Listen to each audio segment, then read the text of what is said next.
যদি বিএনপির কোনো নেতাকর্মী এই অকামের সাথে ইনভলভ থাকে, এই ব্যবসার সাথে জড়িত থাকে, কালোবাজারের সাথে জড়িত থাকে, মজুদদারের সাথে জড়িত থাকে, আমি বলছি আপনারা তাকে আগে গ্রেপ্তার করে কারাগারে নেন।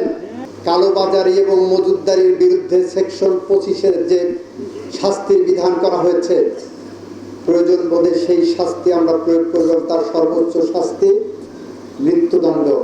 মধ্যপ্রাচ্যে যুদ্ধ, পৃথিবীর দেশে দেশে তেলের দাম বৃদ্ধি হয়েছে, অস্থিরতা তৈরি হয়েছে। খোদ আমেরিকায় প্রায় 50% তেলের দাম বাড়ানো হয়েছে। আমাদের পাশে সিঙ্গাপুর, মালয়েশিয়া, ইন্ডিয়া তেলের দাম বাড়ানো হয়েছে। আমরা এখন পর্যন্ত তেলের দাম সহনীয় পর্যায়ে রেখেছি, বাড়াইনি। আমরা যাচাই বাছাই করছি আর কতদিন এভাবে চালানো যায়। তেল সংকট কৃত্রিমভাবে তৈরি করা হচ্ছে।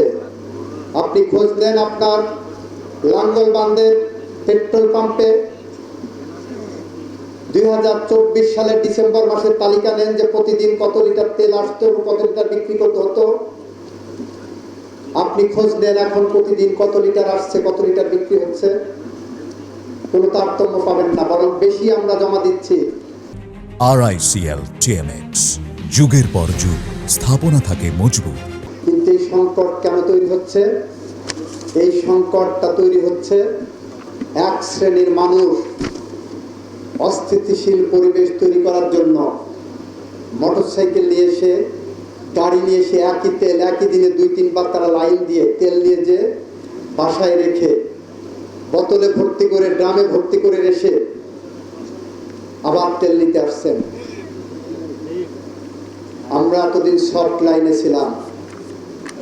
আমরা বলেছি 1974 সালের বিশেষ ক্ষমতা আইনে কালোবাজারি এবং মজুদদারির বিরুদ্ধে সেকশন 25-এর যে শাস্তির বিধান করা হয়েছে, প্রয়োজন বোধে সেই শাস্তি আমরা প্রয়োগ করলাম। তার সর্বোচ্চ শাস্তি মৃত্যুদণ্ড। আমরা সেই কারণে প্রশাসনকে বলছি, আপনারা কঠোর হন। আমরা আপনাদেরকে সাথে অতন্দ্র প্রহরীর মতো আমার সংগঠনের নেতাকর্মীরা থাকবেন। যদি বিএনপির কোনো নেতাকর্মী এর সাথে জড়িত থাকে, সবার আগে তাকে গ্রেপ্তার করবেন। যদি বিএনপির কোনো নেতাকর্মী এই অকামের সাথে ইনভলভ থাকে, এই ব্যবসার সাথে জড়িত থাকে, কালোবাজারের সাথে জড়িত থাকে, মজুদদারের সাথে জড়িত থাকে, আমি বলছি আপনারা তাকে আগে গ্রেপ্তার করে কারাগারে নেন। যদি কেউ তার পক্ষে তদবির করতে আসে, তাকেও গ্রেপ্তার করুন সহযোগী হিসাবে। আমরা যে কোনো মূল্যে কালোবাজারি এবং মজুদদারির বিরুদ্ধে আইনি ব্যবস্থা গ্রহণ করব। সরকার জনগণের ট্যাক্সের পয়সায় ভর্তুকি দিচ্ছে, আর সেই ভর্তুকির টাকা কয়েকজন কালোবাজারির পকেটে যাবে, কয়েকজন গুটি কয়েক হোমড়া চমড়ার পকেটে যাবে, ষড়যন্ত্রকারী দেশ বিরোধীর পকেটে যাবে। এটা আমরা হতে দেব না। আমাদের মাননীয় বিশেষ অতিথি জনাব ফরহাদ হোসেন আজাদ সাহেবের এলাকায় গতকাল প্রশাসনের সাথে স্থানীয় বিএনপি নেতৃবৃন্দ প্রত্যেকটা পেট্রোল পাম্প পাহারা দিয়েছেন।